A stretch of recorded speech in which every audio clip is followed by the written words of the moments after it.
लेकिन जब हम इसको, अगर हमें पता चल जाता है कि हर एक अध्याय की समरी क्या है, हर एक अध्याय किस विषय के बारे में चर्चा कर रहा है, तो उसको पढ़ना हमारे लिए आसान हो जाएगा। तो जब आप 18 दिनों के बाद इसको पढ़ेंगे अपने से, तो आपके लिए ये बहुत इजी हो जाएगा हर एक अध्याय को समझना। तो इस अध्याय का उद्देश्य यही है कि हम लोग अपने से भगवत गीता का अध्ययन यानी स्वाध्याय शुरू कर सके, और आगे इसके बाद जो आप कोर्स कर रहे हैं, ये लेवल 1 कोर्स है। इसके आगे और भी लेवल के स्तर के, अलग अलग स्तर के कोर्सेस हैं जो कि हमारे टेम्पल के द्वारा जो आयोजित किए जाते हैं। तो ये जैसे ही आप कंप्लीट करेंगे, तो आपके पास ऑप्शन रहेगा कि आप अगले लेवल के, अगले स्तर के जो कोर्सेस हैं उसमें आप ज्वाइन कर सकते हैं। वो भी भगवत गीता के ऊपर ही है। और जैसे जैसे आपका स्तर बढ़ता जाएगा, वैसे वैसे किताबें भी बढ़ती जाएगी, और वैसे वैसे आप जो है वो और अच्छे से डिटेल में जो हमारा आध्यात्मिक विज्ञान है उसको आप समझ सकते हैं। तीसरी एक सबसे इम्पोर्टेंट चीज इसमें ये है, क्योंकि ये सर्टिफिकेट कोर्स है, तो इसमें आपको सर्टिफिकेट मिलेगा। तो जैसा कि आप जानते हैं कि हर एक अध्याय में कुछ क्विज होंगे। उस क्विज को आपको कंप्लीट करना है। जब आप वो क्विज कंप्लीट कर लेंगे, तो एंड में जब 18 अध्याय के क्विज जब आप कंप्लीट कर लेंगे, तो एंड में आप अपना सर्टिफिकेट खुद डाउनलोड कर सकते हैं। तो उसकी भी जानकारी आपको आपके ग्रुप पे मिल जाएगी। जैसे जैसे हम लोग इस कोर्स में आगे बढ़ेंगे, तो सारी जानकारी आपको जो है धीरे धीरे आपको आपके ग्रुप पे मिलती रहेगी। तीसरी सबसे इम्पोर्टेंट चौथी सबसे इम्पोर्टेंट चीज इसमें यह है कि अ, अगर आप रेगुलर आते रहेंगे, तो एक कनेक्शन बना रहेगा। अगर आप बीच में कहीं छोड़ देते हैं, तो फिर वो कनेक्शन छूट जाएगा। इसको हम लोग ट्राई करेंगे कि एक स्टोरी की तरह आगे बढ़ाए, जिससे कि ये रहेगा कि आपका कनेक्शन बना रहे। और अगर आप बीच में कहीं छोड़ देंगे, तो फिर वो स्टोरी बीच में ब्रेक हो जाएगी, और फिर आपको नए से अगर स्टार्ट करना होगा तो फिर बहुत मुश्किल होगा। तो मेरा आपसे सभी से यही रिक्वेस्ट रहेगा कि आप रेगुलर आते रहिए। 1 घंटे का टाइम है, ज़्यादा आपको इसमें कुछ करना नहीं है, आपको बस आके सुनना है। आपके जो भी प्रश्न है वो पूछने हैं। प्रश्न पूछने का एक ये है कि प्रश्न आप अंतिम, जब जब हमारा जो लेक्चर समाप्त हो जाता है, जैसे आज की क्लास के एंड में, आप जो है क्वेश्चंस अपने पूछ सकते हैं। जो आपका डिजिटल हैंड रेज का ऑप्शन है आपके पास में, आप वो हैंड रेज कर सकते हैं और आप क्वेश्चन पूछ सकते हो। तो आइए हम लोग इस पाठ्यक्रम की शुरुआत करते हैं। तो पाठ्यक्रम की शुरुआत करने से पहले सबसे इम्पोर्टेंट ये है कि जो हम भगवत गीता पढ़ना चाह रहे हैं, जो हम भगवत गीता पढ़ना चाह रहे हैं, जो इसमें हम लोग पढ़ने वाले हैं पूरा 18 दिनों तक, उसके बारे में हमें जानना बहुत जरूरी है कि वो भगवत गीता कहाँ से आई है, कैसे वो हम लोगों तक पहुंची। क्योंकि होता है ना कि हम लोग कोई भी बुक पढ़ते हैं, तो बुक में सबसे पहले ऑथर के बारे में हम लोग पहले जानते हैं, जानकारी निकालते हैं कि ऑथर कैसा है, कहाँ से ये बुक लिखी, कैसे लिखी गई। तो उसके बारे में जानना बहुत जरूरी है। तो ये जो भगवत गीता हम लोग पढ़ रहे हैं, ये भगवत गीता यथारूप से हम लोग पढ़ेंगे। और जो कि स्कॉन यानी कि international society for Krishna consciousness, यानी कि कृष्ण अंतर्राष्ट्रीय कृष्ण भावनामृत संघ के जो संस्थापक आचार्य हैं, श्रील भक्ति वेदांत स्वामी प्रभुपाद जी, उनके द्वारा ये हम लोगों तक पहुंची है। और उन्हीं के शिक्षाओं पर आधारित हम लोग ये पूरा पाठ्यक्रम जो है फॉलो करेंगे। और उन्हीं की शिक्षाओं पर आधारित जो 18 अध्याय हैं भगवत गीता के, उसको हम लोग पढ़ने का प्रयास करेंगे, सीखने का प्रयास करेंगे। तो कौन है अभय चरणारविंद भक्ति वेदांत स्वामी प्रभुपाद? ये एक हमारे लिए जानना बहुत जरूरी है। तो जो श्रील प्रभुपाद है, उनका जन्म कोलकाता में हुआ है। कोलकाता में एक भक्त परिवार में उनका जन्म हुआ था 1896 में। क्योंकि वो भक्त परिवार से थे, तो बचपन से ही उनका जो वातावरण था वो भक्ति का ही था। तो उनके पिताजी के द्वारा उन्हें भगवान की पूजा अर्चना सिखाई गई, भक्ति सिखाई गई। तो बचपन से ही वो भक्ति में जो है लगे हुए थे। जैसे जैसे बड़े हुए उन्होंने अपना स्कूलिंग वहीं से कंप्लीट किया, कॉलेज भी वहीं से कंप्लीट किया। और उसी दौरान वो एक महान आचार्य से मिलते हैं, जो कि आगे जाके उन्हीं के गुरु बनते हैं, श्रील भक्ति सिद्धांत सरस्वती ठाकुर गोस्वामी महाराज। और क्योंकि प्रभुपाद जी जो उन्होंने शिक्षा अर्जित की थी, वो क्योंकि उस समय की थी जिस समय हमारा देश आजाद नहीं हुआ था। तो उस समय पे वो अंग्रेजी भाषा में बहुत निपुण थे, लिखने में, बोलने में। तो उनके गुरु महाराज ने उनकी इस दक्षता को देखते हुए उन्हें ये आदेश दिया कि तुम्हें विलंब किए बिना जितना जल्दी हो सके इस कृष्ण महानामृत का प्रचार जो है वो पाश्चात्य देश में जाके करना चाहिए।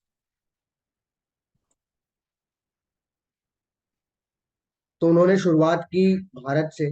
भारत में बहुत संघर्ष किया। शुरुआत के 45 साल तक उन्होंने बहुत संघर्ष किया, लेकिन कोई खासा सफलता उन्हें प्राप्त नहीं हुई। तो 70 साल की आयु हो चुकी थी उनकी, तब उन्होंने निर्णय लिया कि अब वो अपने गुरु के आदेश की पूर्ति के लिए जो है पाश्चात्य जगत में जाएंगे, पाश्चात्य देश में जाएंगे और इस कृष्ण महानमृत आंदोलन का जो है वो प्रचार प्रसार करेंगे, अपने गुरु के आदेश की पूर्ति करेंगे। तो 70 साल की उम्र में वो एक मालवाहक जहाज आप जानते हैं, मालवाहक जहाज जो होता है वो एक्सपोर्ट इंपोर्ट के लिए यूज होता है। तो पैसेंजर जहाज नहीं है, जो कि एक जगह से दूसरी जगह पैसेंजर को लेके जाता है। मालवाहक यानी कि एक्सपोर्ट इंपोर्ट के लिए यूज जो किए जाते हैं। तो उसमें उन्हें जो है टिकट मिला और वो उसमें गए। उस दौरान, उस यात्रा के दौरान, वो करीब एक महीने की, लगभग लगभग एक महीने की यात्रा थी। तो वो न्यूयॉर्क गए पहले। तो उस यात्रा के दौरान उन्हें 2 बार हार्ट अटैक आया और सीवियर हार्ट अटैक थे। लेकिन क्योंकि वो दृढ़ थे, उनके ऊपर उनके गुरु महाराज की कृपा थी और भगवान की भी कहीं ना कहीं कृपा थी। तो फाइनली वो पहुंचे। अब आप देख सकते हैं कि क्या होता है कि कई बार हमें अगर ऐसा कुछ यात्रा के दौरान होता है तो हम लोग क्या करते हैं, हम लोग तुरंत हॉस्पिटल जाते हैं जैसे ही हम लोग पहुंचते हैं अपने गंतव्य पे। लेकिन प्रोपात जी ने ऐसा नहीं किया। प्रोपात जी ने बोला कि मेरे पास बिल्कुल भी समय नहीं है। वो कोई हॉस्पिटल नहीं गए, वो तुरंत अपना प्रचार जो है वो शुरू कर दिया। उस दौरान बहुत संघर्ष करना पड़ा उन्हें। उनके पास कुछ भी पैसे नहीं थे, रहने के लिए कोई जगह नहीं थी, छत नहीं थी, खाने के लिए कोई सामान, जितना वो यहाँ से कैरी करके ले गए थे बस उतना ही था। लेकिन वो भी कहीं ना कहीं आगे जाके चोरी हो जाता है। लेकिन भगवान की इतनी कृपा होती है, क्योंकि वो दृढ़ता से गए थे और वो सिर्फ एक ही कार्य के हेतु गए थे कि वो भगवान के नाम को उन लोगों तक पहुंचाएं जिन लोगों तक ये नहीं पहुंचा है। और धीरे धीरे उन्होंने इसकी शुरुआत की। और आगे आने वाले 10 सालों में, 1966 में वो गए थे, वो 1977 तक, 10 साल के अंदर अंदर, 10 से 11 साल के अंदर अंदर उन्होंने पूरे विश्व भर में 200 के करीब जो है मंदिरों का निर्माण कर दिया। और पूरे विश्व की 14 बार जो है उन्होंने यात्रा की। और उसी दौरान उन्होंने सारे जितने भी शास्त्र हमारे हैं उनका अंग्रेजी में अनुवाद किया और पाश्चात्य जगत के लोगों तक पहुंचाया उसको। और उसी दौरान हम लोगों के पास भी ये भगवत गीता का अनुवाद होके हम लोगों तक पहुंची। तो भगवत गीता यथारूप प्रभुपाद जी ने टीका लिखी है, जिसके आधार पे, जिसकी जिनकी शिक्षाओं के आधार पे हम लोग ये 18 दिवसीय कोर्स और जो आने वाले जितने भी कोर्सेस हैं वो हम लोग सीखने का और पढ़ने का प्रयास। आगे चलते हैं हम लोग। तो ये जो आप देख रहे हैं स्क्रीन पे, ये श्री श्री राधा गोविंद मंदिर बेंगलोर के डीटीज है। ये श्री श्री राधा गोविंद डीटी है, जो कि अभी मैंगलोर में टेम्पल निर्माण हो रहा है उसमें। क्योंकि ये जो कोर्स है ये इस्कॉन श्री श्री राधा गोविंद मंदिर मैंगलोर के द्वारा ही आयोजित किया जा रहा है, जिसके कि अध्यक्ष इस ग्रेस नामश दास प्रभु जी हैं, जिनके माध्यम से हम लोग ये सीख पा रहे हैं बैठ के अपने समय के सहूलियत के आधार पे। और कहीं पे जाना नहीं पड़ रहा है, एक जगह पे बैठ के हम पूरा इस भगवत गीता का 18 दिन में अध्ययन कर पा रहे हैं। तो भले ही वो थोड़ा सा अध्ययन हो, लेकिन वो हमारे आध्यात्मिक प्रगति के लिए बहुत ज्यादा आवश्यक है, जिसके माध्यम से ये होगा कि हम लोग अपनी जो अभी तक जो रुकी हुई थी हमारी आध्यात्मिक प्रगति, वो और ज्यादा तेज हो सकती है। क्यों? क्योंकि इसके माध्यम से हम हमें ये तो पता लग जाएगा कि वास्तविकता में भगवत गीता क्या बताती है। क्योंकि बहुत सारे लोग ऐसा सोचते हैं कि भगवत गीता तो हमारे दिमाग से ही बाहर की चीज है, तो उसमें टाइम वेस्ट करके क्या ही मतलब। तो अगर हम लोग इसको उस कोर्स को कर लेते हैं तो हमारे लिए बहुत ईजी हो जाता है भगवत गीता को समझना। तो ऐसे तो आप जितनी बार पढ़ेंगे उतनी बार आपको एक नया इन्फॉर्मेशन मिलेगा, लेकिन आपको एटलीस्ट आइडिया लग जाएगा कि हर एक चैप्टर में क्या है और उस चैप्टर को कैसे समझा गया। तो ये नवनीश प्रभु जी की बहुत कृपा है हम पे कि वो फ्री में इस कोर्स को हम लोगों को दे रहे हैं, जिसके माध्यम से कि आप सभी लोग हम लोगों से जुड़ पा रहे हैं, और सभी लोग संग में रह के हम क्या कर रहे हैं, इस भगवत गीता के का अध्ययन कर रहे हैं, उसको सीखने का प्रयास। तो अभी हम शुरुआत करते हैं। तो श्रीमद् भगवत गीता, तो आपने भी पढ़ा होगा, श्रीमद् भगवत गीता 3 अक्षर है, श्रीमद् भगवत और गीता। तो श्रीमद् भगवत और गीता का मीनिंग है, अगर आप देखेंगे तो श्रीमद् होता है सुंदर, भगवत होता है भगवान के द्वारा, गीता मतलब गीत। तो भगवान के द्वारा एक सुंदर गीत, यह है श्रीमद् भगवत गीता का मीनिंग। तो जब भी भगवान कोई कार्य करते हैं तो वो कोई साधारण कार्य नहीं हो जाता। मतलब अगर भगवान बोल भी रहे हैं तो वो क्या बन जाता है, वो गीत बन जाता है। यानी कि भगवान की जो वाणी है, हम लोग जितने भी हमारे शास्त्र हैं वो क्या है, भगवान की वाणी है। आप देखिए उपनिषद है, वेद है, पुराण है, ये सब क्या है, कहीं ना कहीं भगवान की वाणी है जिसको कि लिपिबद्ध किया हुआ है। तो भगवान के जितने भी कार्य होते हैं वो कोई साधारण कार्य नहीं होते हैं। हम उन्हें अपनी तरह समझ सकते हैं, जो कि हमारी अ, दुर्बुद्धि है, जो हमारी बुद्धि की लिमिट है, कि हम लोग उनको अपनी तरफ समझते हैं। जैसे जैसे हम लोग आगे बढ़ेंगे आपको पता चलेगा कि वास्तविकता में हमारी बुद्धि में कितना हम लोग गलत सोचते हैं। लेकिन भगवान के जो भी कार्य हैं, भगवान 4 अध्याय के 9वें श्लोक में बताते हैं स्वयं, भगवत गीता में ही, कि जन्म कर्म च मे दिव्यम, कि मेरे जन्म और कर्म जो है वो दिव्य है, वो साधारण नहीं है। तो जो भगवान के कर्म है वो दिव्य है, वो साधारण नहीं है। तो जो भगवान के द्वारा जो भी कार्य किया जाता है वो किसी कार्य के हेतु किया जाता है। मतलब वो ऐसे साधारण ऐसे नहीं करते भगवान वो कार्य। इसलिए जो भगवान के द्वारा ये जो भगवत गीता बोली गई है, इसको गीतोपनिषद बोलते हैं। कि गीतोपनिषद मतलब क्यों? गीतोपनिषद मतलब कि भगवान की वाणी, इसलिए इसको गीतोपनिषद बोला जाता है।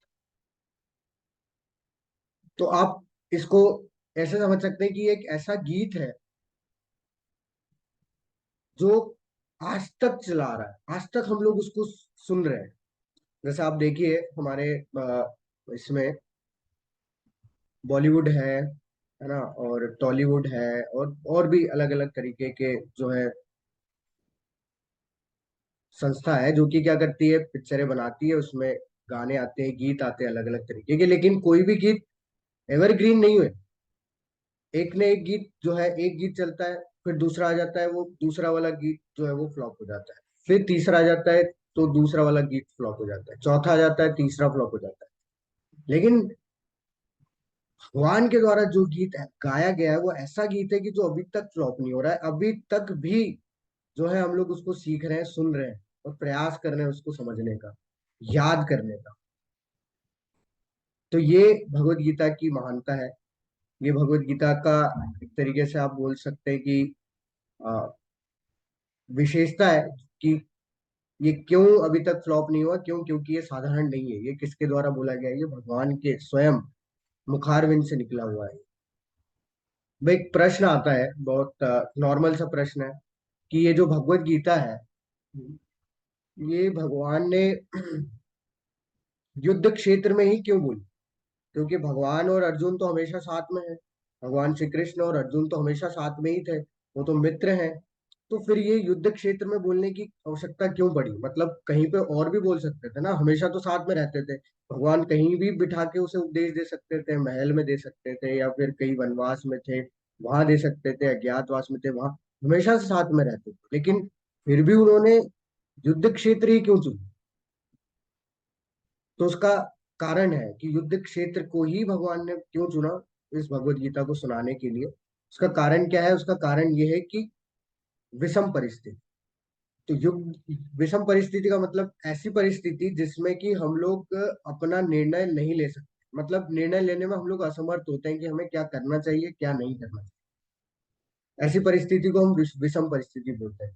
अब आप खुद सोचिए कि महाभारत का युद्ध, इससे बड़ी विषम परिस्थिति क्या हो सकती थी? तो भगवान ने क्या चुना? ऐसी परिस्थिति को चुना जिसमें कि व्यक्ति क्या कर सकेगा, व्यक्ति ये जान सकेगा कि भगवत गीता को वास्तविकता में हमें कब प्रयोग में लाना है। यानी कि कलयुग में हम लोग सोचते हैं ना कि भगवत गीता का क्या, कब इसको यूज करें। तो भगवान बताते हैं कि इसको विषम परिस्थिति में यूज करना है। अब हमें लगता है कि हमारी विषम परिस्थिति कब आती है? तो हमेशा हमारी विषम परिस्थिति बनी रहती है, हम लोग हमेशा कभी ना कभी डायलेमा में रहते ही हैं, असमंजस में रहते हैं कि क्या करें, ये करें या नहीं करें, ये करें या वो करें। तो हमें हमेशा क्या करना है? हमें हमेशा इसको साथ में रखना है, तब जाके हम लोग इसके एक्चुअल में उद्देश्य को समझ पाएंगे श्रीमद् भगवत गीता के। तो ये बहुत प्रैक्टिकल है, ये ऐसा नहीं है कि ये इम्प्रैक्टिकल है बस भगवान ने बोला तो। नहीं, भगवान ने अगर बोला है और कलयुग के लिए बोला है तो वो प्रैक्टिकल है। ये हमें पहले स्वीकार करना होगा। अगर हम लोग पहले ही ये स्वीकार कर लें कि ये तो इम्प्रैक्टिकल है, तो वो तो फिर हम लोग कभी नहीं कर पाएंगे। तो जो कुछ भी बोला गया है वो पॉसिबल है, और जो कुछ भी बोला गया है वो प्रैक्टिकल है, व्यवहारिक है, जो कि हम लोग अपने जीवन में उसको उतार सकते हैं, उसका प्रयोग कर सकते हैं। आगे भगवान जा एक और कारण आता है, इसको एक और तरीके से आप समझ सकते हैं कि युद्ध क्षेत्र में ही क्यों बोला गया है। आपने कभी देखा होगा कि कहीं पे भी हम लोग जाते हैं, कहीं भी हमारा अगर कहीं जाना होता है, आप देखिए उसमें कहीं भी दो गुटों के बीच में अगर युद्ध हो रहा है तो आदमी अपना कितना भी इंपॉर्टेंट कार्य क्यों न करने जा रहा हो, वो थोड़ी देर रुक के देखता तो है कि किस कौन युद्ध, कौन जो है वो लड़ाई कर रहा है, किनके बीच में जो है वो झगड़ा हो रहा है।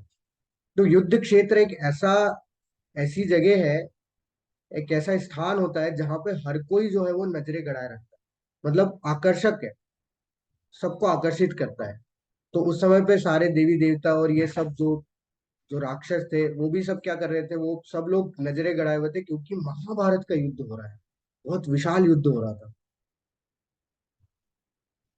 तो भगवान ने इस कारण से भी क्या है, एक ये कारण से भी क्या है, उन्होंने ये जगह चुनी, ये स्थान चुना कि यहाँ पे भगवत गीता बोलना अर्जुन के लिए बेस्ट है। आगे और आपको पता चलेगा कि अर्जुन को इसी जगह भगवत गीता क्यों सुनाई। तो ये दो कारण मैंने आपको बताया। आगे आगे बोला जाता है कि अर्जुन की माया को कृष्ण की व्यवस्था समझना होगा। यदि अर्जुन भ्रमित नहीं होता तो कृष्ण को भगवत गीता बोलने के लिए कोई आवश्यकता नहीं होती। अर्जुन भगवत गीता के स्पष्ट पहले श्रोता है, फिर भी भगवत गीता सभी के हित के लिए है। देखिए आपको लग रहा होगा कि भगवत गीता ये अब शुरू क्यों नहीं हो रही है। तो पहले इम्पोर्टेंट, मैं आपको सिर्फ एक बैकग्राउंड दे रहा हूँ, धीरे से फिर हम लोग एक एक जो श्लोका है उस पर हम लोग जाएंगे, प्रॉपर हम लोग श्लोक का स्टार्ट करेंगे। बस मैं आपको एक बैकग्राउंड देना चाह रहा हूँ कि ये भगवत गीता का बैकग्राउंड क्या है, इसकी महानता कितनी है ना, इसको हम लोग कितना अच्छे से पहले इसकी महानता को समझ जाएंगे, तब हमें जो है, जो भी इसमें ज्ञान दिया होगा उसको हम लोग रियलाइज कर पाएंगे, उसको हम लोग अनुभव कर पाएंगे। अदरवाइज क्या होगा, अगर मैं आपको शुरुआत से ही बताना शुरू कर दूंगा तो शायद वो ऐसा हो जाएगा कि मैं बस बोल रहा हूँ और आप कथा के जैसे सुन रहे हैं। तो रैलिश करना बहुत जरूरी है, इसको हमारे जीवन में उतारना बहुत जरूरी है। तो इसलिए हम लोग पहले इसकी महानता के बारे में चर्चा कर रहे हैं, उसके बाद फिर हम लोग इसको स्टार्ट करेंगे एक प्रॉपर अध्याय के रूप में।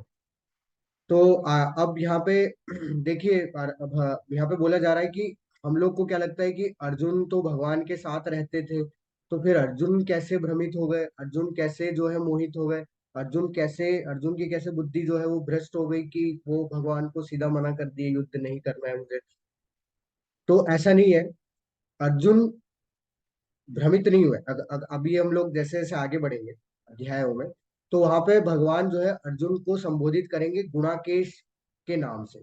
तो अर्जुन का नाम है गुणाकेश। गुणाकेश का मतलब होता है कि जिसने अज्ञानता पे विजय प्राप्त कर ली हो, वो गुणाकेश कहलाता है। अब अर्जुन को भगवान जब बोल रहे हैं कि तुम गुणाकेश हो, तो इसका मतलब क्या है? इसका मतलब ये है कि अर्जुन तो ऑलरेडी अज्ञानता पे विजय प्राप्त कर चुका है। और अर्जुन के पास ज्ञान का भंडार है।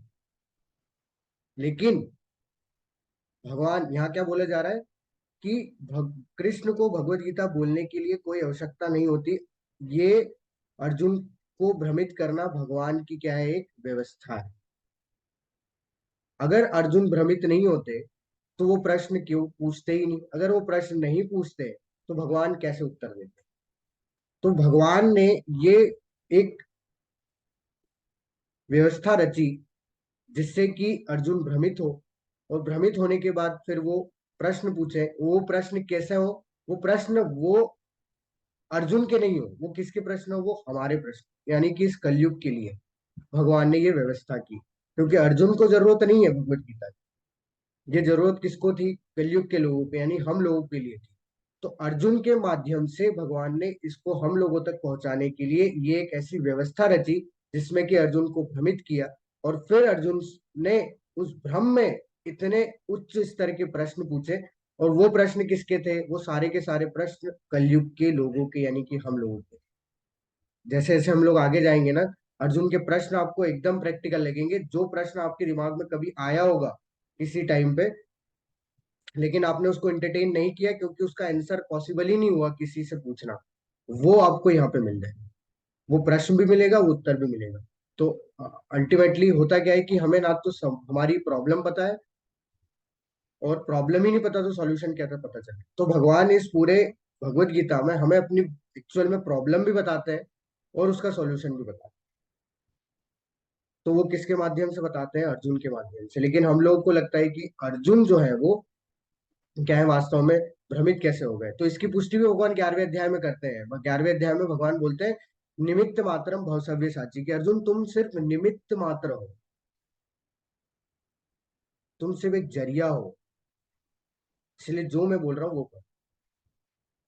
तो तुम एक जरिया हो इस ज्ञान को कलयुग के लोगों तक पहुंचाने का। तो अब इसका मतलब क्या है? इसका मतलब यहाँ पे स्पष्ट हो गया कि अर्जुन के जो भी प्रश्न हैं वो उनके नहीं है। वो किनके प्रश्न हैं? वो सारे प्रश्न हमारे हैं।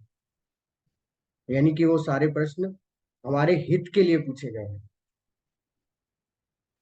यहाँ से अर्जुन एक चीज हमें बहुत सी चीज सिखाता है। अगर आप गौर से इसको भगवत गीता को अगर ध्यान से आप पढ़ेंगे तो अर्जुन हमें क्या सिखाता है? अर्जुन हमें सिखाता है कि हमें जिज्ञासा करनी चाहिए। जिज्ञासा का मतलब क्या है? कि हमें क्यूरियस होना चाहिए। कैसे, किस लिए क्यूरियस होना है? हमें जिज्ञासा करनी है कि वास्तविकता में हम कितना भी अच्छा काम कर लें, फिर भी हमें यहाँ पे परमानेंट हैप्पीनेस नहीं मिल रहा है। अगर आप खुद एक बार बैठ के एनालिसिस करें तो आपको खुद को आप खुद सोचेंगे, आप अपने से एनालिसिस करिए कि आपको अल्टीमेटली चाहिए क्या। कोई बोलेगा मुझे, मेरा ड्रीम है मुझे जो है डॉक्टर बनना है। कोई बोलेगा मेरा ड्रीम है मुझे सिविल सर्विसेज ज्वाइन करना है। कोई बोलेगा मेरा ड्रीम है कि मुझे चांद पे जाना है। लेकिन इन सब से मिल क्या रहा है? सेटिस्फेक्शन। सेटिस्फेक्शन से क्या मिल रहा है? तो हैप्पीनेस, सुख। क्या वो सुख परमानेंट है? नहीं। कुछ समय तक रहता है, फिर वो चला जाता है। तो जिज्ञासा हमें ये करनी चाहिए कि हम इतना सब कुछ करने के बाद भी हमें हैप्पीनेस क्यों नहीं मिल रही है। हम हमारा वास्तविकता में यहाँ आने का कर्तव्य है क्या? हमें क्यों यहाँ पे, हम लोग क्यों जन्म लिए इस मनुष्य योनि में? हम लोग देखते हैं कि और भी योनियां हैं ना, जानवरों की योनियां हैं, पेड़ पौधों की योनियां हैं। हर किसी का एक उद्देश्य होता है। हमारा क्या उद्देश्य है इस मनुष्य योनि को प्राप्त करने का, या फिर हमें जो मिली है उसका, हम समझ ही नहीं पा रहे हैं। तो ये जिज्ञासा करनी है। देखिए, अर्जुन अगर जिज्ञासा नहीं करते तो ये भगवत गीता हमारे पास नहीं आएगी। और भी हमारे जितने बड़े बड़े शास्त्र हैं, वो सब जिज्ञासा करने के माध्यम से ही आए। जैसे श्रीमद् भागवतम है। श्रीमद् भागवतम कैसे आया हम लोगों तक? तो जो परीक्षित महाराज है, कौन है वो? अर्जुन के पोते यानी अभिमन्यु के पुत्र। उन्होंने जिज्ञासा की, तो श्रील सुखदेव गोस्वामी जो थे, उन्होंने उन्हें श्रीमद् भागवतम सुनाई। तब हम लोग के पास तक वो पहुंची। अगर वो जिज्ञासा ही नहीं करते तो फिर हम लोगों तक कैसे पहुंचती श्रीमद् भागवतम?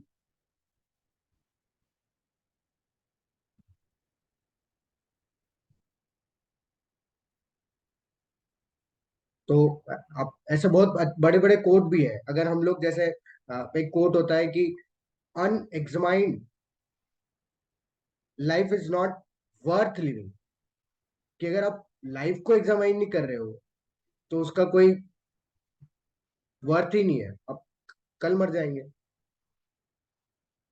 हम लोग की कल मृत्यु हो जाएगी, क्या पता 1 घंटे बाद मृत्यु हो जाए, हमें नहीं पता ना। अगर हम लोग जिज्ञासा नहीं करेंगे, एग्जामिन नहीं करेंगे, तो हमारी लाइफ व्यर्थ है। क्योंकि हमें पता ही नहीं है ना कि एक्चुअल में हम लोग आए क्यों हैं। तो भगवत गीता हमें बताती है कि हम क्यों आए, और उसको कैसे फुलफिल करना है वो भी बता। तो इसलिए घबराने की जरूरत नहीं है। यही तो हमारे लिए विषम परिस्थिति है। हम लोग को लगता है ना कब आएगी विषम परिस्थिति। विषम परिस्थिति चल रही। तो अगर हम भी जिज्ञासा करेंगे कि कैसे हम जीवन के लक्ष्य को प्राप्त कर सकते हैं, यानी कि परमानेंट सुख को प्राप्त कर सकते हैं, तभी हम लोग आध्यात्मिक मार्ग में आगे बढ़ पाएंगे। तो हमारे मन में जिज्ञासा होनी चाहिए, हमें भी जिज्ञासा करनी चाहिए। देखिए, इसको कैसे आप समझ सकते हैं। महाभारत में एक बहुत ही अच्छा श्लोक आता है, बहुत फेमस है, बहुत जगह आप सुन सकते हैं इसको। आहार निद्रा भय में च सामान्य मेतद पशुभी नराणाम धर्मो ही तेषाम अधिको विशेषो धर्मो ही धर्मेण ही न पशुभी नराणाम। बहुत बहुत इफेक्टिव है। इसमें 4 चीजें बताई। 4 चीजें कौन सी है? आहार, निद्रा, भय और मैथुन। आहार यानी कि खाना, निद्रा यानी कि सोना, भय यानी कि रक्षा करना, मैथुन यानी कि बच्चे पैदा। अब बता रहे हैं कि आहार, निद्रा, भय, मैथुन, ये 4 चीज सामान्य मेतद पशु भी नराना, ये सामान्यतः पशुओं में और नरों में यानी कि मनुष्यों में पाई जाती है। तो अब देखिए, अब खुद गौर करिए। आहार यानी हम भी खाते हैं, मनुष्य भी खाते हैं, जानवर भी खाते हैं। निद्रा, मनुष्य भी सोते हैं, जानवर भी सोते हैं। भय, मनुष्य भी रक्षा करते हैं, जानवर भी अपनी रक्षा करते हैं। मैथुन यानी मनुष्य भी बच्चे पैदा करते हैं, जानवर भी बच्चे पैदा। लेकिन अगर आप ध्यान से देखें कि जानवर ये जो 4 कार्य हैं वो हमसे यानी मनुष्यों से कई गुना ज्यादा मात्रा में करते हैं। यानी कि उन्हें छूट है, वो बहुत आनंद के साथ करते हैं। जैसे आहार हो गया, हम कितना खा सकते हैं, एक लिमिट है। लेकिन हाथी, आप देखिए, कुंटलों से खा सकता है, उसके पास लिमिट नहीं। जितना खा सकता, हम लोग के रिलेटिवली उसके पास कोई लिमिट नहीं। निद्रा की बात करें तो हम कितना सो पाएंगे? एक 24 घंटा, चलिए ज्यादा से ज्यादा, लेकिन इससे ज्यादा तो नहीं। 24 घंटा भी बहुत रेयर होगा। लेकिन जो पोलर बियर होते हैं वो 6 6 महीना सोते हैं। तो आप सोच सकते हैं कि कितनी मात्रा में हो रहा है। उसके बाद आप और भी देख लीजिए, भय देख लीजिए। हमारे पास अस्त्र शस्त्र होते हुए भी हम लोग बहुत मुश्किल से अपनी आ, रक्षा करते हैं। लेकिन जानवरों के पास अस्त्र शस्त्र नहीं होने के बावजूद भी वो अपनी रक्षा बहुत अच्छे से कर सकते हैं, हमसे कई अच्छे तरीके से रक्षा करते हैं। और मैथुन, बच्चे पैदा करना। तो मनुष्य की सीमा है, लेकिन जानवरों की सीमा, जैसे मच्छर है, से लाखों लाखों में पैदा करते हैं।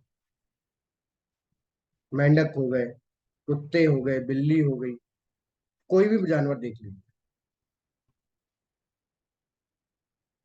आप एग्जाम्पल मतलब कंपेयर करने के लिए ले सकते हैं।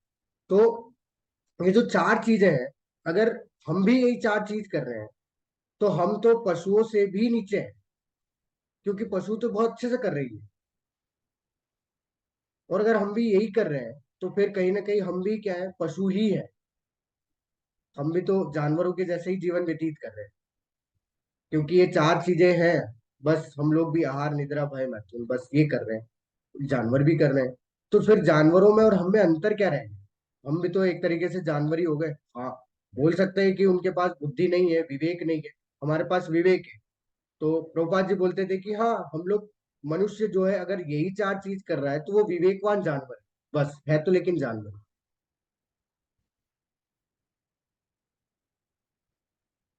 लेकिन इसी श्लोक में आप तीसरी लाइन में देखिए कि एक चीज है जो हमें जानवरों से ऊपर उठाती है। वो क्या है? धर्मो ही तेषाम अधिको विशेष। हमारे अंदर जिज्ञासा होती है, क्योंकि हमारी बुद्धि जो है वो जागृत अवस्था में, हमारे पास विवेक है। हम उसका प्रयोग करके हम धर्म को जानने की जिज्ञासा कर सकते हैं। अगर हम धर्म को जानने की जिज्ञासा नहीं करते हैं तो क्या है? धर्मे नहीं ना पशु भी समाना, हम पशुओं के समान ही अपना जीवन जी रहे हैं और कुछ नहीं कर रहे। बस ये चार चीजों में लगे हुए हैं, आहार निद्रा भय मैथुन, बस और कुछ नहीं कर। धर्म को जानने की जिज्ञासा पशु नहीं कर सकता, क्योंकि वो जागृत अवस्था में नहीं है उसकी बुद्धि। जैसे मैं आपको उदाहरण देता हूँ, एक कसाई घर है। एक कसाई घर में लाइन से बकरे बंधे होते हैं। एक एक करके कसाई आता है, बकरा लेके जाता है। तो जो दूसरे जो बकरे बंधे होते हैं, वो ये दिमाग नहीं लगा पाते कि ये एक एक करके बकरे कम क्यों हो रहे हैं, मेरे साथीदार कम क्यों हो रहे हैं, क्योंकि कसाई जाके काट दे रहा है। लेकिन अगर उसी कसाई घर में हम मनुष्यों को बांध दिया जाए, तो हम विद्रोह कर सकते हैं कि एक एक करके कम क्यों हो रहे हैं। क्यों? क्योंकि हम अपना विवेक का प्रयोग कर सकते हैं। जानवर के पास वो विवेक नहीं है जो वो प्रयोग कर सकते। तो हमें भगवान ने जो बुद्धि दी है वो जागृत अवस्था में दी है। तो हम उस विवेक का प्रयोग करके जिज्ञासा कर सकते हैं, किसको जानने की? धर्म को जानने की जिज्ञासा। और जब हम लोग धर्म को जानने की जिज्ञासा करते हैं, धर्म को जानने की जिज्ञासा करना मतलब कि ये जानने की जिज्ञासा करना कि हमारा इस मनुष्य जीवन का उद्देश्य क्या है, वास्तविकता में हम यहाँ क्यों हैं, कैसे हमें सुख प्राप्त होगा, हम क्या करें, हमारे लिए क्या करने योग्य है, क्या करने योग्य नहीं है। ये सब हमें जानना बहुत जरूरी है। जब हम लोग ये जानने की जिज्ञासा करते हैं, तभी जाके हम क्या कर सकते हैं, अपने आप को पशुओं से ऊपर उठा उठा सकते हैं, या पशुओं से ऊपर हम लोग अपना जीवन जी सकते हैं। अदरवाइज हम लोग कैसा जीवन जी रहे हैं? पशुओं के समान अपना जीवन जीते रहे। तो अभी आप स्क्रीन पे देख रहे हैं 18, जो 18 अंक है, ये बहुत ज्यादा आप बोल सकते हैं कि शुभ है। और जो महाभारत में पर्व होते हैं, 18 पर्व होते हैं, उसमें जो भीष्म पर्व है उसका हिस्सा है श्रीमद् भगवत गीता। वैसे ही जो भगवत गीता है उसमें 18 चैप्टर है, अध्याय 18 अध्याय है जो कि हम लोग पढ़ेंगे। वैसे ही 18 पुराण है हमारे। और ये जो युद्ध है ये भी 18 दिनों तक चला था। और जो सेना है वो भी 18 अक्षौणी सेना थी, जिसमें 11 अक्षौणी सेना जो थी वो कौरवों के पास में थी, और 7 अक्षौणी सेना जो थी वो सिर्फ और सिर्फ इसके पास में थी, पांडवों के पास।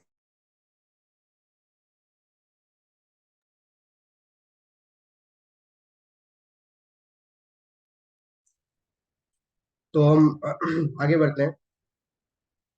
तो ये भगवत गीता हमें क्या बताएगी? कौन से ऐसे विषय हैं जिनके बारे में भगवत गीता ही बता सकती है और कोई दूसरी पुस्तक हमें नहीं बता सकती?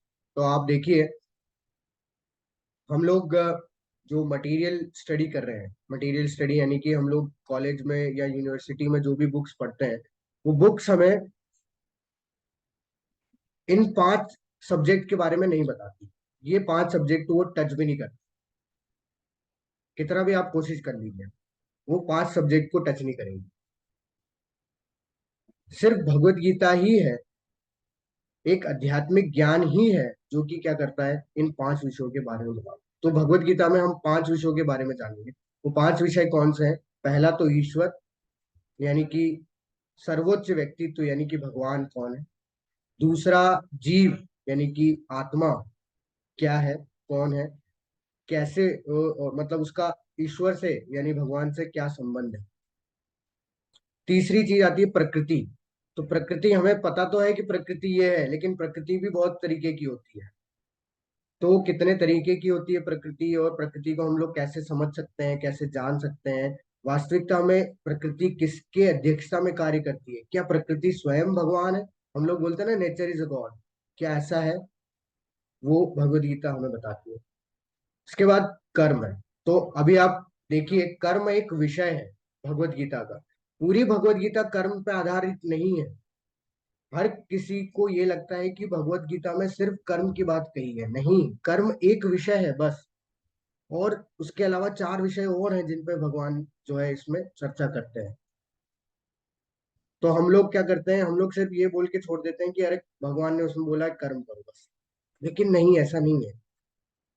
और वही हमारी वही हमने अपना विवेक का दुरुपयोग किया है, जो अभी जैसे हमने चर्चा की। तो कर्म एक एक विषय है जिसके बारे में भगवान बताएंगे कि जो कर्म है वो कैसे कर्म हमें करने चाहिए, कैसे कर्म हमें नहीं करने चाहिए, कैसे कर्म हमें बांधते हैं, कैसे कर्मों का रिएक्शन मिलता है, कौन से कर्म ऐसे हैं जो कि हम नहीं करते हुए भी कर्मों के बंधनों से मुक्त हो सकते हैं, इस भौतिक संसार में रहते हुए भी, इस मटेरियल वर्ल्ड में रहते हुए भी। और लास्ट में आता है काल, टाइम, समय। जो काल है, जो वास्तविकता में उसकी परिभाषा क्या है, उसको कैसे समझे। क्योंकि काल ही है वो क्या करता है, जो कि सारी चीजों को डिस्ट्रॉय कर देता है, सारी चीजों को नष्ट कर देता है।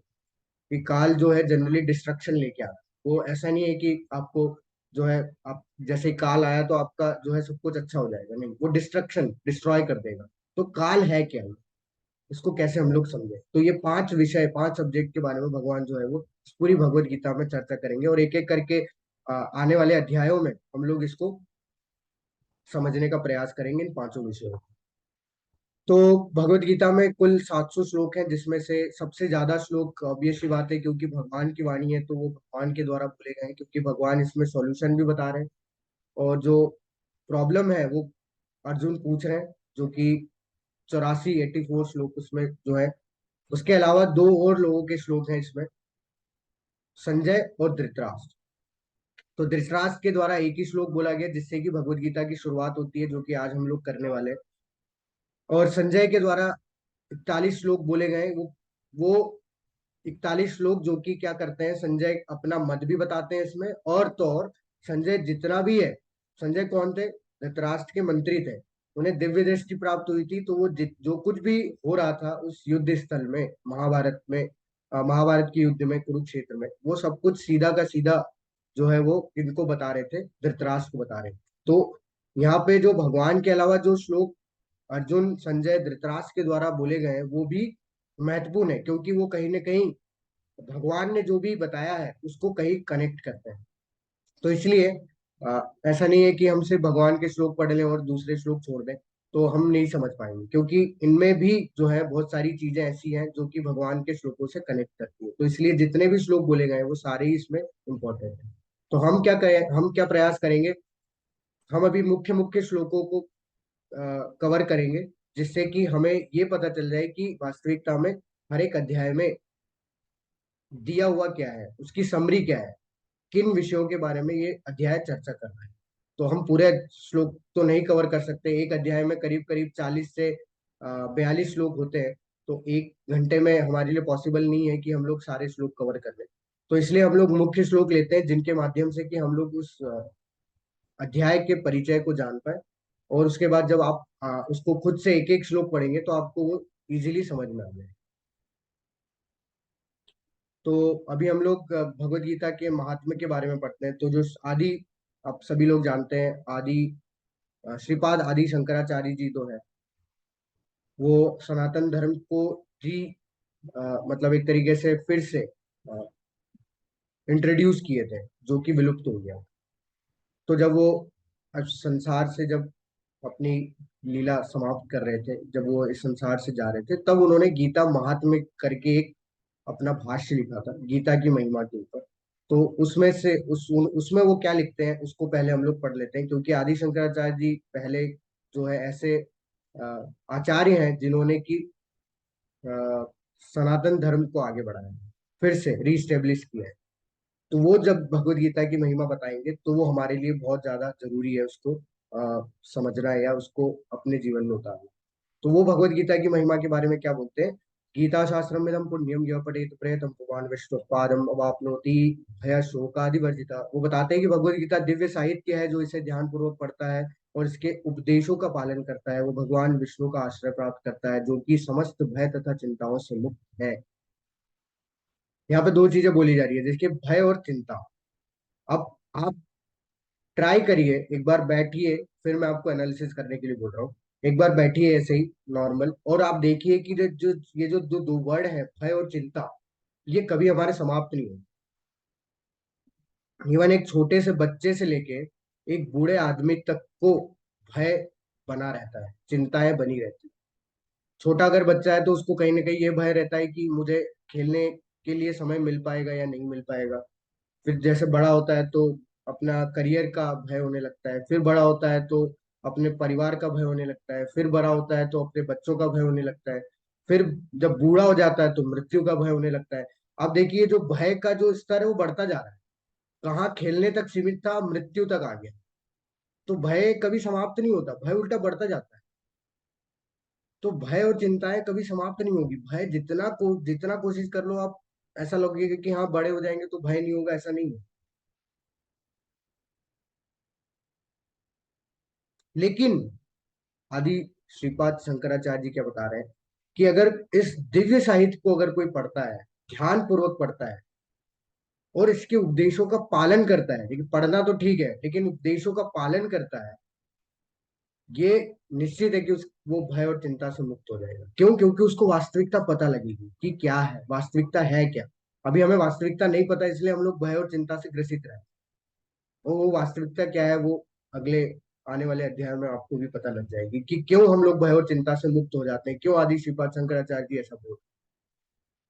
आगे वो बताते हैं, गीता अध्ययनशीलस्य प्राणायाम परस्य च नैव सन्ति हि पापानि पूर्वजन्म कृतानि च। यदि कोई भगवद गीता को निष्ठा तथा गंभीरता के साथ पढ़ता है तो भगवान की कृपा से उसके सारे पूर्व दुष्कर्म जो है, दुष्कर्मों के फलों का उस पर कोई प्रभाव नहीं पड़ता। आप सोचिए, मतलब कितनी बड़ी बात है कि यहाँ बताया जा रहा है कि जो पूरा दुष्कर्म है वो भी हमारे समाप्त हो जाते हैं, मतलब उसकी उसका प्रभाव जो है वो कम हो।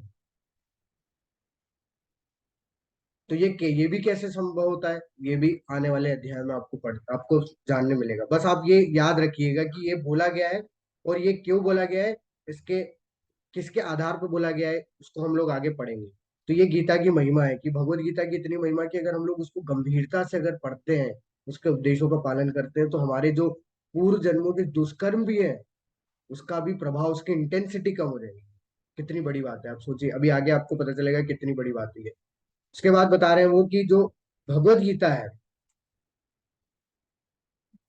वो किसी अन्य वैदिक साहित्य को पढ़ने की आवश्यकता नहीं रहती अगर भगवत गीता को पढ़ ले तो। क्यों? क्योंकि वो भगवान की वाणी है, भगवान के मुखारविंद से निकली है।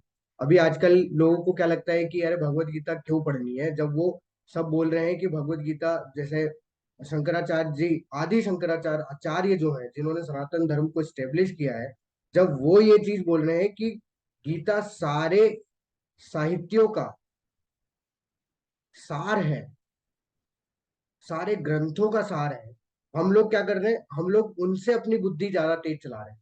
हम लोग क्या समझते हैं कि क्यों पढ़े भगवत गीता यार, हमें वेद पढ़ने चाहिए, हमें शास्त्र पढ़ने चाहिए, हमें उपनिषद पढ़ने चाहिए। अभी आप सोचिए, एक भगवत गीता में 700 श्लोक है। अभी हम लोग अगर 700 श्लोक की गणना करें, अगर पढ़ना आप स्टार्ट करेंगे तो करीब करीब आपको 2.5 साल लगेंगे एक एक श्लोक को पढ़ने में, श्लोक के साथ में उसके मीनिंग को, और उसके बाद तात्पर्य को, उसके बाद समझना। 2.5 साल आपको लगेंगे इसको समझने में, पढ़ने में, समझने में, सब कार्य में। तो आप सोच सकते हैं कि हमारे 4 वेद हैं, उन 4 वेदों में कई 10-10 हजार ऋचाएं हैं। उन ऋचाओं को समझने के लिए उपनिषद दिए, 108 उपनिषद है। उनको समझने के लिए पुराण है, 18 पुराण है। जीवन बीत जाएगा, हमारी आयु ही नहीं है। श्रीमद् भागवतम में बताया है कि प्रायण अल्पायुष सभ्य, कि जो कलयुग के लोग होंगे उनकी आयु बहुत कम होगी, अल्प आयु होगी। अब आप खुद सोचिए कि उस अल्प आयु में हम लोग क्या इतना सब कुछ सीख सकते हैं? हम भगवत गीता अभी पढ़ना स्टार्ट किए अब इस उम्र में, तो कब हम लोग पहुंचेंगे उस लेवल तक कि हम सारे वेदों को, शास्त्रों को पढ़ लें? तो आदि श्रीपाद शंकराचार्य जी बोल रहे हैं कि कोई जरूरत नहीं है। अगर आपने सिर्फ भगवत गीता पढ़ ली, इसका मतलब यह है कि केवल एक पुस्तक भगवत गीता ही पर्याप्त है, क्योंकि ये समस्त वैदिक ग्रंथों का सार है। तो जो सारे वैदिक ग्रंथ हमें जो बताते हैं उनका सार भगवान ने इस 18 अध्यायों में हमें दे दिया। अगर हम इसको समझ लिए तो यानी सारे वैदिक ग्रंथों का सार हम लोग समझ गए। अब हमें उनको पढ़ने की जरूरत ही नहीं है। ऐसा नहीं है कि नहीं पढ़ना चाहिए। अगर आपके पास समय है, आप इस भगवत गीता को समझ चुके हैं, आपने परिचय ले लिया है, तो आप पढ़ सकते हैं, कोई बड़ी बात नहीं है। लेकिन पहले शुरुआत में ही हम लोग उसको पढ़ने जाएं तो हमारे लिए क्या होगा? हमारे लिए बहुत मुश्किल हो जाएगा उनको समझना। क्यों? क्योंकि वो बहुत स्ट्रांग संस्कृत में लिखा हुआ है और वो हम कहीं ना कहीं उस योग्य नहीं है। श्रीमद् भागवतम में बताया जाता है कि मंदा सुमंद मतया मंद भाग्य उपद्रता। कलयुग के लोग कैसे होंगे? कलयुग के लोग होंगे मंद, यानी कि मंद यानी कि आप बोल सकते हैं कि कमजोर दिमाग वाले, कम बुद्धि वाले। सुमंदा आलसी, मंद भाग्या अनलक्की, उपद्रिता और हमेशा उपद्रव करने, यानी कि कहीं ना कहीं जो उनके दिमाग में या तो उपद्रव चलता रहेगा या तो फिर वो किसी और से उपद्रव करते रहेंगे, झगड़ा करते रहेंगे। तो अब आप सोच सकते हैं कि ये चार क्वालिटी जो बताई है कलयुग के लोगों की, यानी हम लोगों की, और जो कि कहीं ना कहीं एकदम सटीक बैठती है हम पे, क्या हम लोग योग्य हैं भगवत गीता हमारे शास्त्रों को पढ़ने के? बहुत मुश्किल है, क्योंकि हम लोग अपने ही उपद्रव में लगे हुए हैं। तो हम लोग कहीं, बहुत मुश्किल है कि उसको सारे शास्त्रों के सार को समझ पाए। तो इसलिए हमारे लिए बेस्ट होगा कि जो आचार्य बोले हैं उसको हम लोग फॉलो करें। आचार्य क्या बोले कि अगर सिर्फ भगवत गीता को हमने ध्यान पूर्वक तथा मनोयोग से श्रवण कर लिया, पठन कर लिया, तो दूसरे ग्रंथों को पढ़ने की आवश्यकता रह ही नहीं जाती। हमको सार पता चल जाए, और अगर सार पता चल गया तो हम लोग सही डायरेक्शन पकड़ सकते। आगे वो बताते हैं कि यह गीतोपनिषद भगवत गीता जो समस्त उपनिषदों का सार है, गाय के तुल्य है और ग्वाल बाल के रूप में विख्यात भगवान कृष्ण इस गाय को दूर है। अर्जुन बछड़े के समान है और सारे विद्वान तथा शुद्ध भक्त भगवत गीता के अमृतमय दूध का पान कर रहे हैं। तो ये अर्जुन के माध्यम से हम लोगों तक आई है। ये भगवान मतलब आदि श्रीपाद शंकराचार्य जी बताना चाह रहे हैं कि ये सिर्फ अर्जुन के लिए नहीं है। वो बता रहे हैं कि जैसे गाय है वो दूध कब देती है? जब बछड़ा दूध पीता है। आप में से अधिकतर लोग जानते होंगे। तो जो गाय का जो बछड़ा है, जो बच्चा है, वो जब तक दूध नहीं पीता, जब तक गाय दूध नहीं देती। तो वही है कि अर्जुन बछड़े के समान है और ये भगवत गीता गाय के समान है, और इसको दू कौन रहा है? इसको भगवान दू रहा है। तो जो दूध निकल रहा है वो ज्ञान है, जो भगवान के जो है, जो इस भगवत गीता के से निकल रहा है। और वो ज्ञान सिर्फ अर्जुन के लिए नहीं है। जैसे दूध जो है गाय के द्वारा जो दिया जाता है, वो सिर्फ अर्जुन के, जो बछड़े के लिए नहीं होता, वो क्या है, हर कोई उसका प्रयोग कर सकता है। तो वैसा ही है कि जो ज्ञान इस गाय तुल्य भगवत गीता से हम लोग को तक हम लोगों को मिल रहा है, वो सिर्फ अर्जुन के लिए नहीं है, वो हमारे लिए भी है। और वो खासकर हमारे लिए है। इससे क्या है, इससे सारे विद्वान तथा जितने भी बड़े बड़े शुद्ध भक्त हैं, वो क्या है, इसका पान करते हैं। तो ये हम लोग भी क्या कर सकते हैं? अर्जुन के माध्यम से इस अमृतमय ज्ञान का पान कर सकते हैं। अंतिम में उन्होंने लास्ट श्लोक में बताया, एकम शास्त्रम देवकी पुत्र गीतम, कि एक ही शास्त्र है। वो क्या है? देवकी पुत्र गीतम, देवकी पुत्र यानी भगवान श्री कृष्ण के द्वारा बोला गया भगवत गीता। एको देवो देवकी पुत्र एव, एक ही भगवान है। वो कौन है? देवकी पुत्र एव, देवकी पुत्र भगवान श्री कृष्ण, एक ही भगवान। एको मंत्र से नामानि यानी, कलयुग में एक ही मंत्र है भगवान का नाम, हरि नाम।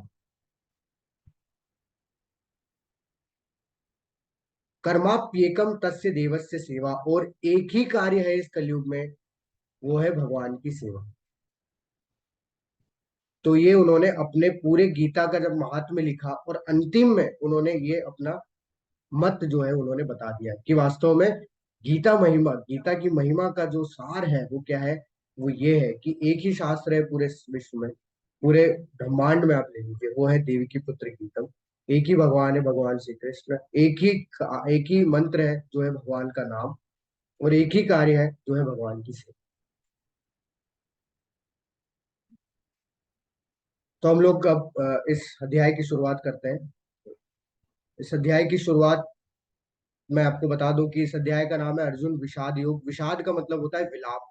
विलाप, विलाप यानी कि शोकाकुल हो जाना। अर्जुन विषाद योग, तो अर्जुन शोकाकुल हो गए। अर्जुन क्यों विलाप करने लगे, क्यों शोकाकुल हो गए, उसके बारे में हम लोग इस अध्याय में जानेंगे। दूसरा एक नाम मैंने आपको बताया था कि इसमें आचार्यों ने एक नाम दिया है, सैन्य निरीक्षण। हाँ, सेना के द्वारा जो है इस युद्ध क्षेत्र का निरीक्षण किया गया। तो ऑब्वियस सी बात है कि जो भी योद्धा होंगे उस युद्ध में, वो सब क्या कर रहे होंगे, वो सेना का निरीक्षण कर ही रहे होंगे। लेकिन यहाँ मुख्यतः चार व्यक्ति की बात की जाएगी। पहले धृतराष्ट्र ने कैसे युद्ध क्षेत्र का निरीक्षण किया, दुर्योधन ने कैसे युद्ध क्षेत्र का निरीक्षण किया, उसके बाद अर्जुन ने कैसे युद्ध क्षेत्र का निरीक्षण किया, और फिर अंतिम में भगवान श्री कृष्ण ने कैसे निरीक्षण किया। उनका दृष्टिकोण क्या था इस महाभारत की युद्ध को, या फिर वहां सारे जो योद्धा एकत्रित हुए हैं उनको देखने का, निरीक्षण करने का। तो इन चार व्यक्तियों के बारे में हम लोग जानेंगे। तो अभी हम लोग देखते हैं पहला श्लोक। ये पहला श्लोक है, धृतराष्ट्र के द्वारा बोला गया है, और यही एकमात्र श्लोक है। इसके बाद धृतराष्ट्र का कोई श्लोक नहीं। इसलिए ये श्लोक बहुत इंपॉर्टेंट है, क्योंकि ये श्लोक जो है, इसी श्लोक से एक फाउंडेशन बनता है, और भगवत गीता यहाँ से स्टार्ट होती है। फाउंडेशन बनता है, इसको कैसे फाउंडेशन बनता है इसको हम लोग समझने का प्रयास करेंगे। यहाँ पे धृतराष्ट्र बोल रहे हैं, धृतराष्ट्रवाच धर्म क्षेत्रे कुरुक्षेत्रे समवेतायुत्सव मामका पांडवाश्चैव किम कुर्वत संजय। धृतराष्ट्र बोल रहे हैं कि हे संजय, धर्म भूमि कुरुक्षेत्र की अ, धर्म भूमि कुरुक्षेत्र में युद्ध की इच्छा से एकत्र हुए मेरे तथा पांडु के पुत्रों ने क्या किया। देखिए, इसमें बहुत सारी चीज है, बहुत सारे पॉइंट है जिसको कि हम लोग समझ सकते हैं। पहली चीज तो यहाँ पे ये है कि धृतराष्ट्र का दृष्टिकोण क्या है देखने का। धृतराष्ट्र का दृष्टिकोण क्या है, धृतराष्ट्र यहाँ पे बोल रहे हैं, आप अगली लाइन देखिए, मामका पांडवास्य मेरे तथा पांडु के पुत्रों ने क्या किया। धृतराष्ट्र क्या दृष्टिकोण लेके देख रहा है, धृतराष्ट्र बोल रहा है कि मेरे और पांडु के पुत्र। अब आप सभी जानते हैं कि किसी के अगर पिता चले जाते हैं, किसी के पिता की अगर मृत्यु हो जाती है, तो जो उनके घर में जो वरिष्ठ होते हैं, जो चाचा हो गए, ताऊ हो गए, जो भी हो गए, वो एक तरीके से पिता के समान ही होते हैं। वो भी पिता का दर्जा रखते हैं। तभी हम लोग जब बड़े पापा, छोटे पापा, इस तरीके से संबोधन होता है कई जगह पे, तो कहीं ना कहीं वो क्योंकि पिता का दर्जा रखते हैं। लेकिन धृतराष्ट्र यहाँ पे क्या कर रहे हैं, धृतराष्ट्र यहाँ पे अपने और पांडु के पुत्रों में भेद कर दिया। उन्होंने क्या बोला कि मेरे और पांडु के पुत्र हुए, जबकि है तो दोनों ही उन्हीं के पुत्र कहीं ना कहीं। क्योंकि अब उनके पिता नहीं है, तो पिता तुल्य कौन हुए फिर, पिता तुल्य तो हुए धृतराष्ट्र ही। लेकिन उन्होंने क्या किया, उन्होंने मेरे और पांडु के पुत्र बोल के संबोधित किया। देखिए, यहाँ पे इस श्लोक से हमें क्या सीखने मिलता है, हमारे इस प्रैक्टिकली हम लोग इसको कैसे यूज में ला सकते हैं इस श्लोक में। इस श्लोक के माध्यम से हम लोग क्या सीख सकते हैं। तो ये श्लोक सिखाता है हमें कि इस दुनिया में जितने भी गलत कार्य हो रहे हैं, उसके पीछे कारण क्या है, उसकी जड़ क्या है, उसकी जड़ है मैं और मेरा। तो ये जो मैं और मेरा की जो भावना है, उसी से हमारा जो है वो पतन होता है। उसी से हम लोग जो है वो क्या करते हैं, बुरे कार्य करने में लग जाते हैं। इसके उदाहरण भी है, जैसे रावण हो गए। रावण ने क्या किया था कि सीता मेरी है, सीता माता को अपनी बताया था। क्या हुआ, एक क्षण भी नहीं लगा भगवान श्री राम को उनको मारने में। वैसे ही हिरण्यकश्यपु, कि मैं ही भगवान हूँ, और मैं ही भगवान हूँ, और नरसिंह भगवान ने एक ही झटके में जो है उसका वध कर दिया। तो ये श्लोक वास्तव में हमें ये सिखाता है कि जो भी जड़ है, जितने भी बुरे कार्य होते हैं, जिससे हमारा पतन हो जाता है, वो है मैं और मेरा की भावना। तो भगवत गीता का पहला श्लोक हमें बताता है कि मैं और मेरा छोड़ के हमें अपना दृष्टिकोण बदलना है। लेकिन वो क्या दृष्टिकोण अपनाना है मैं और मेरा छोड़ के, वो आगे अध्यायों में हम लोग देखेंगे। आप अभी इसको लिख के रखिए, आगे आने वाले अध्याय में आपको इसके उत्तर मिल जाएंगे कि मैं और मेरा को छोड़ के फिर हमें क्या दृष्टिकोण अपनाना है। यहाँ पे भी देखिए, धृतराष्ट्र का भी मैं और मेरा की भावना के कारण क्या हुआ था, सब कुछ नाश हो गया, वो खुद बच गया बस, सारे पुत्र मारे गए उसके, सब कुछ विध्वंस, पूरा सारा साम्राज्य जो है वो समाप्त हो गया। तो इसलिए ये बहुत बड़ी, बहुत जरूरी चीज है कि ये हमें जानना होगा कि वास्तव में मैं और मेरा की भावना त्याग के हमें किस दृष्टिकोण को अपनाना है। अगले उसमें हाँ, एक और पॉइंट यहाँ पे आता है, यहाँ पे एक और पॉइंट बताया गया है कि धर्म क्षेत्र को, कुरुक्षेत्र को धर्म क्षेत्र बोल के संबोधित किया गया है। तो कुरुक्षेत्र को धर्म क्षेत्र बोल के क्यों संबोधित किया गया है? उसका कारण है क्योंकि कुरुक्षेत्र ऐसी जगह है जिसमें कि जिसको वरदान प्राप्त था कि वहां पे अगर धर्म का युद्ध होगा तो क्या होगा, कि धर्म की विजय होगी। धर्म और अधर्म के बीच में युद्ध होगा तो धर्म की विजय होगी, यानी कि वहां जो कुरु राजा थे उन्होंने धर्म की खेती की थी, तो वहां पे उसको इसलिए धर्म क्षेत्र बोल के संबोधित किया। एक और कारण है कि यहाँ से अ, जो धृतराष्ट्र है उनको कहीं ना कहीं भय था, क्योंकि वो ये पूछना चाह रहे थे कि धर्म क्षेत्र कुरुक्षेत्र में ये जो लोग, जो दोनों योद्धा पांडव और कौरव जो एकत्रित हुए हैं, इन लोगों के बीच में जो कुछ भी हो रहा है वो जानना चाह रहे थे। वो ये सोच रहे थे कि कहीं मेरे पुत्र जो है पांडवों के साथ में संधि ना करने। वो चाहते थे युद्ध होना, मतलब युद्ध करवाना ही था उन्हें, वो संधि कराना नहीं चाहते थे। होता क्या है, जैसे आप मंदिर जाते हैं तो मंदिर में क्या होता है, मंदिर में पॉजिटिव एनर्जी होती है, तो आप सारी नेगेटिविटी भूल जाते हैं, क्योंकि वहां का इन्वायरमेंट वैसा है। वैसे ही धर्म क्षेत्र है, तो धृतराष्ट्र तो जानते थे कि उसके जो पुत्र है वो अधर्मी है, कहीं वो धर्म क्षेत्र में जाके उस क्षेत्र का उन पे असर ना हो जाए, कि वो धर्म के मार्ग पे चलने लग जाए और वो पांडवों से संधि कर। तो एक भय के कारण भी उन्होंने ये शब्द यूज किया, धर्म क्षेत्र कुरुक्षेत्र। तो क्या होता है कि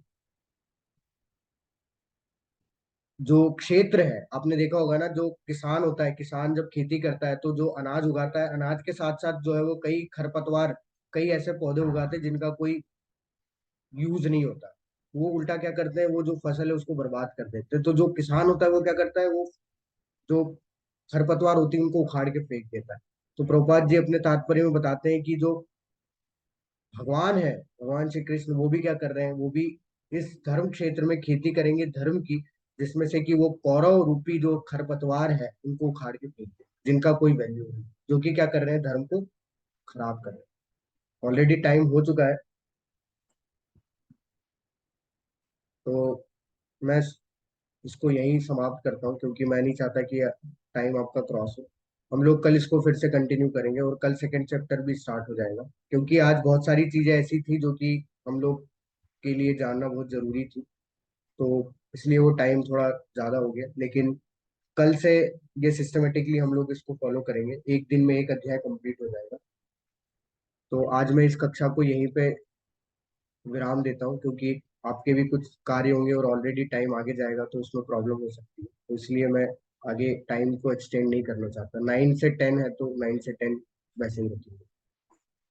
अगर आपका कोई प्रश्न है अभी तक में तो आप पूछ सकते हैं, और अगर नहीं है तो फिर कल ये अध्याय खत्म होगा, तो उसके बाद भी आप प्रश्न पूछ सकते हैं। ऐसा नहीं है कि आज का प्रश्न आज ही, कभी भी आप प्रश्न जब भी पढ़ें और आपको डाउट आता है तो आप पूछ सकते हैं। जी, हरे कृष्णा माता जी। हरे कृष्णा प्रभु जी। जी प्रभु जी मुझे एक चीज पूछनी थी। मैंने जैसे क्लासेस ज्वाइन की है ना जी। भगवत गीता की, तो आज ही मतलब म, पता नहीं कैसे, मतलब मेरे को ग्रुप से रिमूव कर दिया गया है, तो पास ग्रुप भी नहीं है। और ये लिंक भी ना, जिस अनाउंस जहां से मैंने लॉगिन, जहां से मैंने रजिस्ट्रेशन किया था, वहां से मैंने ये क्लासेस का लिंक लिया था और मैं दोबारा रजिस्ट्रेशन कर रही हूँ। तो वो भी नहीं हो पा रहा है, ग्रुप पे ज्वाइन ही नहीं हो पा रहा है। ओके। माता जी, आप मुझे अभी